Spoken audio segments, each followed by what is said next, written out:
Ok, bonjour et bienvenue sur notre chaîne. Aujourd'hui, dans cette vidéo, tu vas apprendre à résoudre un système de deux équations à deux inconnus en utilisant la méthode de comparaison.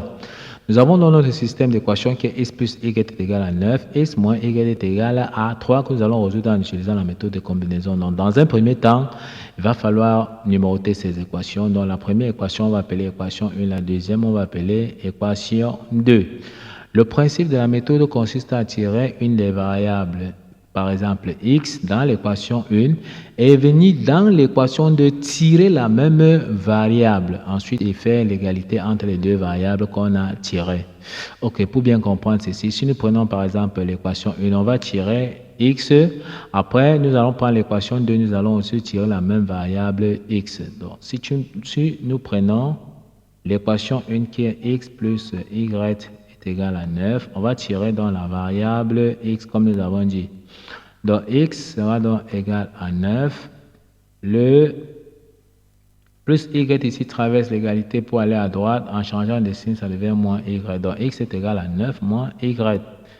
Là, nous avons déjà tiré x dans l'équation 1. Comme nous avons tiré x dans l'équation 1, dans l'équation 2, nous sommes obligés donc de tirer aussi la variable x. Donc en prenant dans l'équation 2, qui est tout simplement x moins y est égal à 3. Donc, comme nous avons dit, on va tirer la même variable x que nous avons tiré dans la première équation. En tirant, on aura donc x est égal à 3. Le moins y qui ici passe de l'autre côté, ça devient donc plus y. Donc, on aura x est égal à 3 plus y.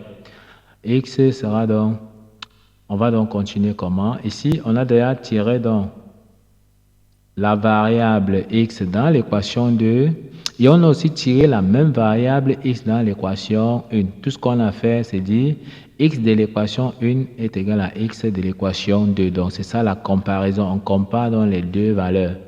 Donc, on dit donc tout simplement ici x de l'équation 1 sera donc égal à x de l'équation 2. Or, x de l'équation 1, c'est 9 moins y.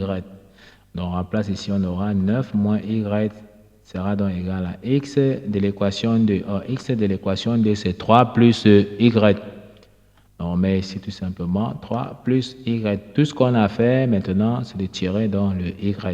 On va regrouper les y à gauche et les nombres à droite. Donc, à gauche, nous avons déjà moins y. Sera donc, on aura moins y.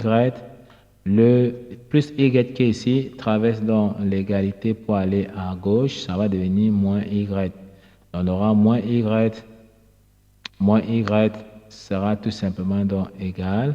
À droite, nous avons déjà 3 qui est là. Le 9 qui est ici traverse dans l'égalité pour aller tout simplement donc à droite. En traversant dans l'égalité pour aller à droite, ça va devenir moins 9. Donc on aura moins y est égal à 3 moins 9. En calculant, on aura moins y, ça nous donne moins 2y. Donc ici, on peut dire qu'on aura moins 2y sera donc égal 3 moins 9, ça nous donne moins 6. On peut donc tirer le y. Y sera donc égal à moins 6 divisé donc par moins 2. On voit que les moins et les moins peuvent se simplifier. Y est égal à 6 divisé par 2. 6 divisé par 2, ça nous donne 3. Donc y est égal à 3. On a déjà trouvé la valeur de y. Pour trouver donc la valeur de x, il suffit d'aller dans l'équation 1 de tout à l'heure ou bien dans l'équation 2 pour pouvoir remplacer dans le y par leur valeur pour trouver dans le x. Si nous prenons dans l'équation 1 que nous avons vue tout à l'heure quand nous avons tiré x, on a vu que x était égal à 9 moins y. Donc x était égal à 9 moins y. Il suffit tout simplement donc de remplacer y par sa valeur pour pouvoir donc trouver le x. En remplaçant donc y par sa valeur, on aura x sera donc égal à 9 moins 3. 9 moins 3, c'est 6. Donc x est égal à 6. On a déjà trouvé la valeur de x et de y. Nous sommes en train de résoudre notre système d'équation dans R carré. La solution se donne toujours sous la forme d'un couple. Donc S est égal. On ouvre toujours la parenthèse. On commence toujours par mettre la valeur de x suivie de la valeur de y. Donc x est égal à 6 et y est égal à 3. On n'oublie pas de bien fermer sa parenthèse et on encadre tout simplement notre solution.